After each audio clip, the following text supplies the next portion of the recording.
बिस्मिल्लाहिर्रहमानिर्रहीम। अस्सलाम वालेकुम नाज़रीन कराम, मैं हूं मखदूम शहाबुद्दीन और आप देख रहे हैं मेरा फेसबुक और यूट्यूब चैनल। उम्मीद करता हूं आप सब लोग बखैर वाफियत होंगे और जहां भी होंगे अपने अहले खाना समेत खुश भी होंगे और महफूज भी।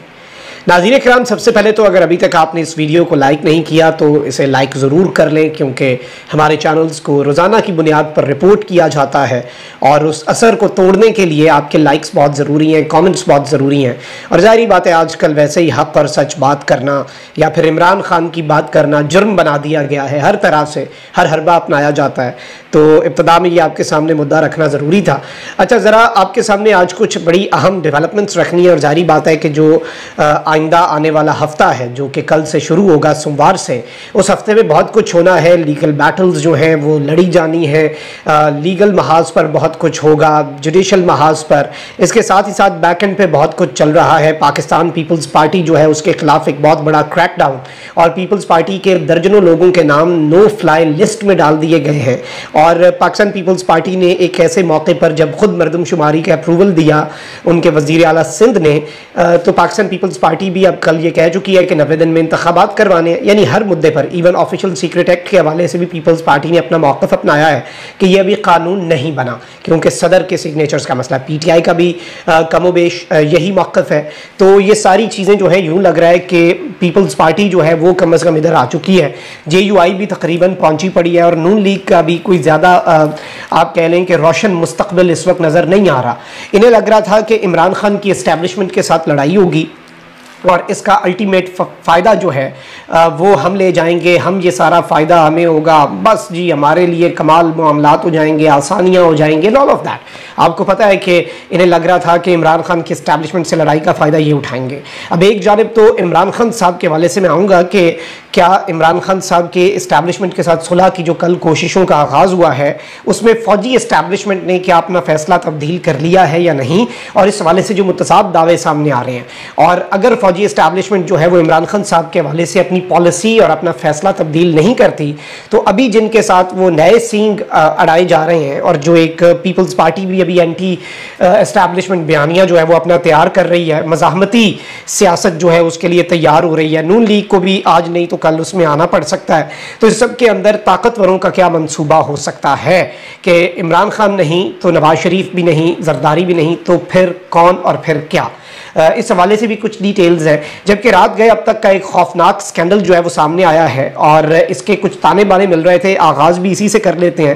नाज़रीन इकराम, परसों एक एडवाइजरी आई वज़ीर आज़म ऑफिस की जानिब से। एक आपको पता है कि वज़ीर आज़म ऑफिस ने एक एलामिया जारी किया और ये जो एलामिया था वो ये था कि जो मामलात हैं उनमें सरकारी अफसरान और टॉप लेवल के जो ओहदेदारान हैं उनकी जो मोबाइल फ़ोन डिवाइसेस हैं या उनकी दीगर डिवाइसेस हैं वो हैक होने के हवाले से।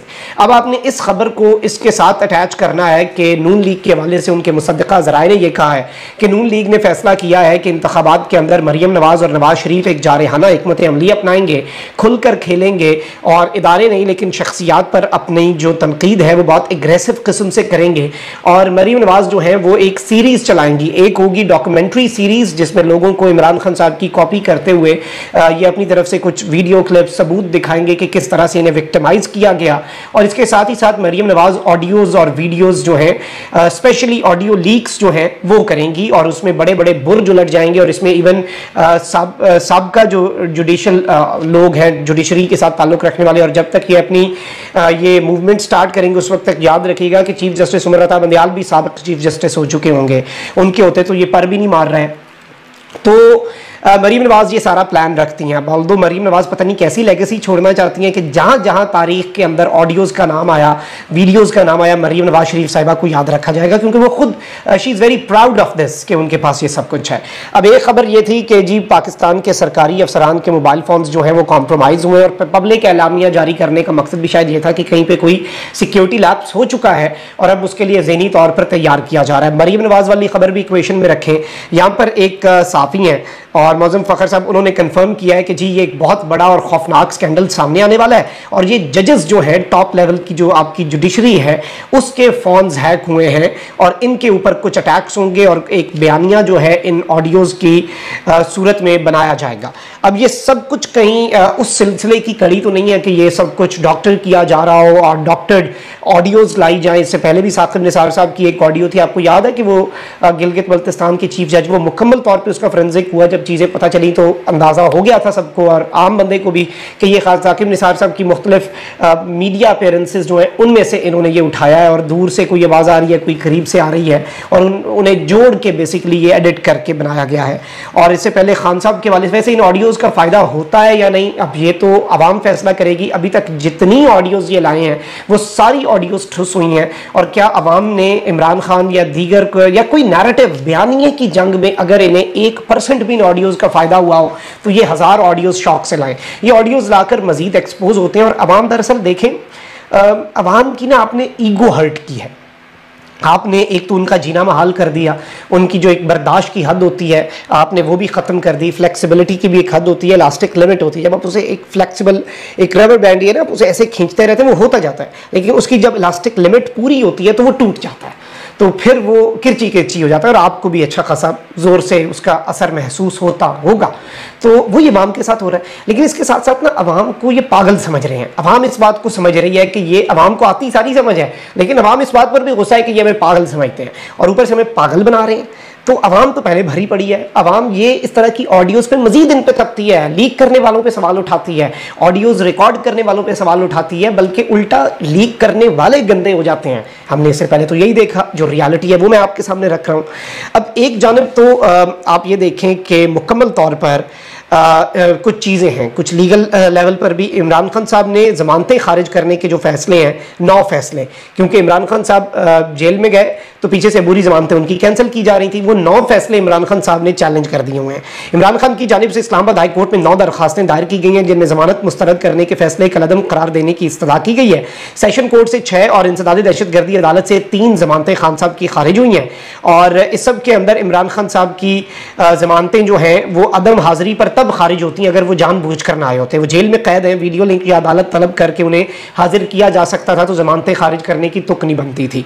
अब इस पर इस्लामाबाद हाई कोर्ट फैसला क्या करता है, आपको पता है क्या मामला है। पाकिस्तान तहरीक इंसाफ ने खुल के जस्टिस आमिर फारूक साहब के हवाले से सोशल मीडिया पर उनसे कुछ सवालात पूछे हैं और इस सब के अंदर अब इसकी भी सजा PTI को दी जाएगी और इस्लामाबाद हाई कोर्ट के चीफ जस्टिस आमिर फारूक जो है उनके खिलाफ ट्वीट करने पर हुक्काम ने तहरीक इंसाफ के खिलाफ कार्रवाई का फैसला किया है और तहरीक इंसाफ की राह में रुकावट डालने वालों के इंसाफ की राह में तहरीक इंसाफ की राह में रुकावट डालने वाले तो आज़ाद हो सकते हैं। ये बताया जा रहा है कि हुक्काम ने इस बात को कन्फर्म किया है कि इंसाफ की राह में रुकावट डालने वालों के गिरोह का सुराग लगाकर मुकदमा चलाया जाएगा। इन ट्रोल्स की शनाख्त करके इनकी गिरफ्तारी और रेड वारंट के लिए इंटरपोल जैसी बैनुल अक़वामी एजेंसियों का भी सहारा लिया जाएगा।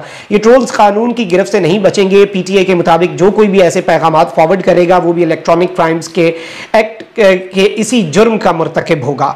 और PTI ने अपने ट्वीट के अंदर जस्टिस आमिर फारूक साहब के हवाले से PTI ऑफिशियल ने कहा है कि हर फैसला पहले फैसले से तसादुम होता है और इन फैसलों से हुकूमत और एस्टैब्लिशमेंट जो है उसे फायदा हुआ, इसके अलावा आइन और कानून को कोई फायदा नहीं हुआ। ये मौक़िफ़ है पाकिस्तान तहरीक इंसाफ का। तो ये सारी चीज़ें keeping all of this in mind और इस सब को हम ऑब्जर्व करके समझ के तसल्ली से अब ज़रा आपके सामने कुछ नुकात रखते हैं जो इम्पॉर्टेंट हैं। अब एक तरफ तो बहुत से साफ़ी ऐसे हैं जो इस वक्त जारी बात है नवाज़ शरीफ साहब के भी तर्जुमान हैं और इदारों के भी खुद साख्ता तर्जुमान बने हुए हैं, लेकिन मैंने आपको कल भी बताया कि 2 खबरों को अगर एक जगह पर रखा जाए, क्योंकि पहले अब एक साफ़ी है उन्होंने इस बारे में कहा है कि जी मुकम्मल तौर पर इस्टेब्लिशमेंट जो है वो इमरान खान साहब के साथ सुलह के जितने इम्कानात हैं उन्हें रद्द कर चुकी है। इस्टेब्लिशमेंट ऐसा कुछ नहीं करेगी, तमाम तर दरवाजे बंद है। रियासत 9 मई के ऊपर जीरो टॉलरेंस की पॉलिसी रखती है और रियासत इस सारे मामले के अंदर कोई मर्सी दिखाने के लिए तैयार नहीं है, कोई लचक दिखाने के लिए तैयार नहीं है। और ये एक पूरी साफियों की जो फौज है जो नून लीग के बहुत करीब समझे जाते हैं, नवाज शरीफ साहब को मसीहा समझते हैं और नवाज शरीफ साहब को अक्ल कुल समझते हैं और ऐसी ऐसी तारीफ कर छोड़ते हैं मियाँ साहब के विजन की कि मुझे भी हैरानी होती है कितना अरसा इतने अजीम आदमी ने हम पे हुक्मरानी की, तब जाके हमारा ये हाल है। वो ना होता तो पता नहीं हम किन हालात में होते। अलबत्ता जिन हालात में उन्हीं की वजह से हैं। तो अब नवाज शरीफ साहब की ये जो जितने आप कह लें कि तर्जुमान नुमा सहाफ़ी हैं, ये बेसिकली इस वक्त नैरेटिव बना रहे हैं कि नहीं जी एस्टैब्लिशमेंट के साथ पीटीआई का कोई मामला नहीं हो सकता। ये सब अलबत्ता यही वो लोग हैं जो कहते थे कि जी एस्टैब्लिशमेंट या जनरल आसिम मुनीर साहब जो हैं वो पीटीआई के साथ कोई राब्ता नहीं रखना चाह रहे। अलबत्ता कामरान यूसुफ साहब ने उन्होंने कन्फर्म किया कि जनरल आसिम मुनीर साहब ने खान साहब को मैसेज भेजा आरिफ अलवी साहब के थ्रू जब वो चीफ बने, लेकिन खान साहब ने उसे फॉलो नहीं किया, इसलिए ताल्लुकात थोड़े से खराब हो गए। अब इस चीज़ को रखा जाए तो एक चीज़ वाज़ेह होती है कि उस तरफ से भी एक कोशिश की गई। अब इस तरफ से बहुत से ऐसे लोग जो है पीटीआई की जो सेकंड टियर लीडरशिप है वो भी कोशिश कर रही है और इसकी कंफर्मेशन भी आ रही है कि इस इदारों के साथ लड़ाई का फायदा कोई एक वर्किंग रिलेशन है और कम्युनिकेशन गैप जो है कम अज़ come let's just finish that gap और फिर चीज़ों को ठीक तरीके से लेके चला जाए। तो अभी तक ये आप समझ रहे हैं कि ये क्या मामला चल रहा है ना और इसकी क्या वजूहात हो सकती हैं।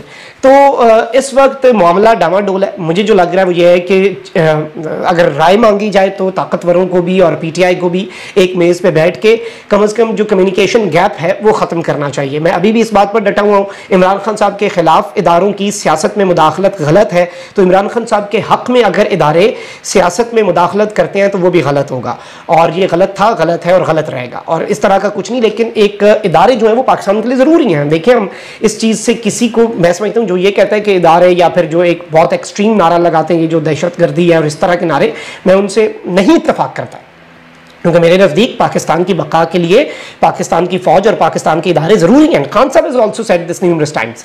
अब ये जो चीज़ है ये बेसिक वो नुकता है और इदारे ज़रूरी हैं। इदारों के साथ अगर कन्फ्यूजन है पब्लिक के अंदर जो मामलात हैं वो सारे कुछ ठीक होने चाहिए, हर चीज़ बेहतर होगी तो पाकिस्तान तरक्की करेगा। तो राय तो मेरी है, लेकिन अलबत्ता बहुत से लोग इसके अंदर ये भी दावा कर रहे हैं कि खान साहब के साथ अगर गुफ्तगू नहीं भी की जाती, जो कि अभी पीटीआई और एस्टैब्लिशमेंट की सुलह का मामला डामाडोल है, आप इसे मुकम्मल तौर पर यह भी नहीं कह सकते कि जो नून लीग के हामी साफी कह रहे हैं कि जी सुर्खबत्ती जल गई, और जो बहुत ज़्यादा ऑप्टिमिस्टिक और बहुत ज़्यादा अच्छे की उम्मीद रखने वाले लोग हैं जो कि रियलिस्टिक बात नहीं करते, उनके मुताबिक जी सब्ज बत्ती जल गई है जीएचक्यू से। मसला यह है कि मुझे लगता है ना सब्ज बत्ती जली हुई है ना सुर्ख बत्ती जली हुई है, दरमियान में वो जो पीली बत्ती है ना वो जली हुई है। तो अच्छे की उम्मीद रखें। और वैसे भी कहा जाता है देयर इज नो, आप किसी भी नो को यस में जब बदलते हैं ना तो दरमियान में एक मे भी जरूर आता है। यानी जो बंदा कहता है ना साफ इनकार है, वो जब ये कह देना अच्छा चलो देखते हैं कुछ कर लेते हैं, उसका मतलब यही होता है कि आप पहली फतह आपको हासिल हो गई है और इसके बाद फिर नो जो है वो यस में ही कन्वर्ट होगी। ये एक बेसिक निगोसिएशंस का रूल है ना, तो ये सारा चल रहा है। अलबत्ता इसमें जो एक थ्योरी ये भी है कि अगर नून लीग ताकतवरों के साथ लड़ती है और पीटीआई के साथ मामला दुरुस्त नहीं होते तो आपको अगले जो सेटअप है उसमें कुछ नए नाम जो हैं वो भी नज़र आ सकते हैं और बिल्कुल एक नए किस्म का सेटिंग और एक नए किस्म का फार्मूला जो है, एक नया डॉक्ट्राइन जो है पाकिस्तान के गवर्नेंस मॉडल के हवाले से, उस पर फिर कभी बात करेंगे। मैं कुछ चीज़ें कंफर्म कर लूँ, लेकिन ये डिटेल्स आपके सामने रखना ज़रूरी थी। अपना बहुत ख्याल रखें। अल्लाह निगहबान। पाकिस्तान जिंदाबाद।